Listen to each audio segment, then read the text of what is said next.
The release of a hotly debated memo on the FBI's Russia investigation appears imminent tonight.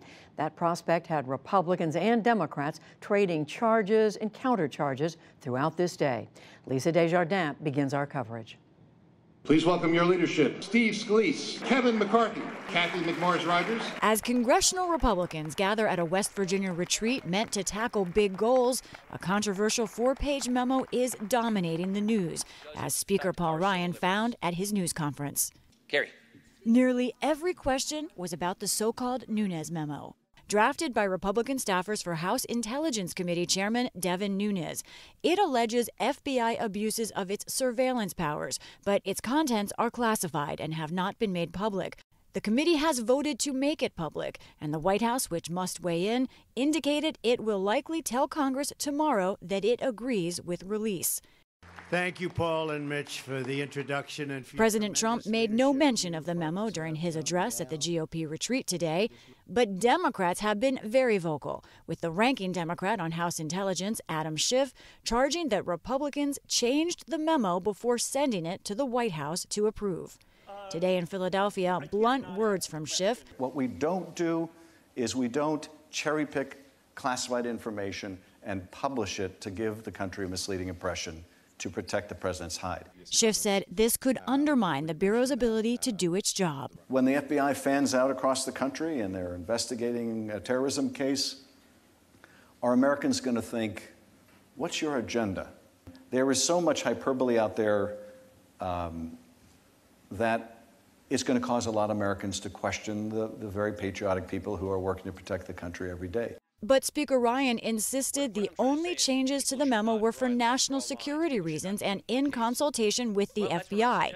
He said the memo alleges dangerous use of power by some at the agency. And if American civil liberties were abused, then that needs to come to light so that that doesn't happen again. What this is not is an indictment on our institutions, of our justice system. This memo is not an indictment of the FBI, of the Department of Justice. Still, another Republican, Pennsylvania's Charlie Dent, said he doesn't think either the Republican memo or a counter memo by the Democrats should be made public. I've read both the memos, and I don't think that we should use this for any kind of partisan advantage, either side. I think we should take a step back and not do anything that could, for partisan advantage, that could risk a sensitive source or method. Meanwhile, special counsel Robert Mueller's investigation into Russian interference in the election brought another headline. The New York Times reported that a witness in the investigation is raising new allegations about White House communications director and longtime Trump aide Hope Hicks. The witness reportedly will talk about emails showing Donald Trump Jr. had interest in Russian information about Hillary Clinton during the campaign. The witness reportedly will testify that Hicks once said those emails, quote, will never get out. An attorney for Hicks denied she ever said that. And here in West Virginia, we just have more news from the Republican retreat. In the last few minutes, Senator Jeff Flake of Arizona has come out saying that he also does not think this Republican memo should be released at this time. Judy? Well, Lisa, that gets to the question I was going to ask you. You did show one other Republican, Congressman Charlie Dent, saying he has a problem with what the majority is doing. Is Flake the other one? In addition to Flake, Judy, there's also another, Senator John Thune. There are actually many Republicans who are very uncomfortable about this, but on the record, not so many. But Senator John Thune, in Senate leadership, in fact, he's the chairman of the the Senate Republican Conference. He told us today that, in fact, he does not think this memo should be released until senators on the Intelligence Committee there should be able to look at it and verify the intelligence themselves. So what you have there is not just a divide between any Republican, but a divide between leadership and the Republicans in charge of oversight of intelligence. The Senate says we want to see this before you release it. The House says no. Can you get a sense there of what is driving this? What part of the Republican Party is determined to do this?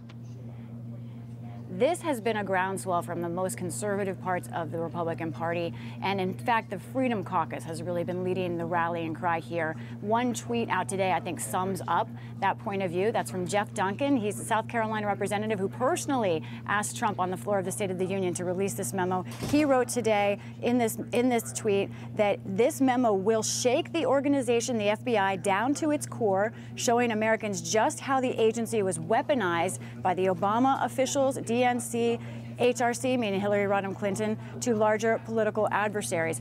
This is a group of conservatives who believes that the FBI has been turned against the Republican Party. It has a very similar flavor to, you remember, when the IRS was being investigated for its targeting of Tea Party and conservative groups. This is a big conservative movement right now. So, Lisa, take us through what happens next. If the president declares tomorrow that this memo is all right for public release, he then essentially turns it back over to Speaker Ryan. What happens then? That's right. The president will draft a letter, very likely from the White House counsel to the House. And that letter will likely go directly to Chairman Nunes and probably Speaker Ryan as well. It will outline any concerns the president has. But if he has no concerns about this memo, if he says you can release it, at that point, Judy, Chairman Nunes can release it at any time. He has the unilateral ability to do that. Speaking to members here, those who want the memo released, they're not sure how that would happen. Would it be an email? Would they put it on a website? It's not clear. But there's a question about, would it need redaction? I'm told no. That speaking to members here, that this memo does not have any material in it that needs to be redacted, and the full thing could be released very quickly, even tomorrow. And Lisa, what about the Democrats? We're hearing some stronger statements from them. What about their leadership? That's right. We heard from Adam Schiff in the piece, but also the leader, this Democratic leader in the Senate and the Democratic leader in the House are calling for Chairman Nunes to resign. They say that what he's doing is tantamount to causing problems in the intelligence community and putting the nation and intelligence at risk. Speaker Ryan, to that idea that Chairman Nunes should resign, said that is just politics, and he's really not paying any attention to it. So Chairman Nunes for now seems safe in his position despite what Democrats would like to see. And very quickly, Lisa, we know this is a political fight, but you're also hearing that there are larger concerns at play here. That's right. Senator Langford, who's on the Intelligence Committee, spoke to me and said he's worried because Russians, he thinks, are clearly making hay of this on the internet and elsewhere. He says when American institutions fight, Russians try to take advantage of that, and that is a larger concern here. Lisa Desjardins reporting from the Republican Congressional Retreat at the Greenbrier in West Virginia. Thank you, Lisa.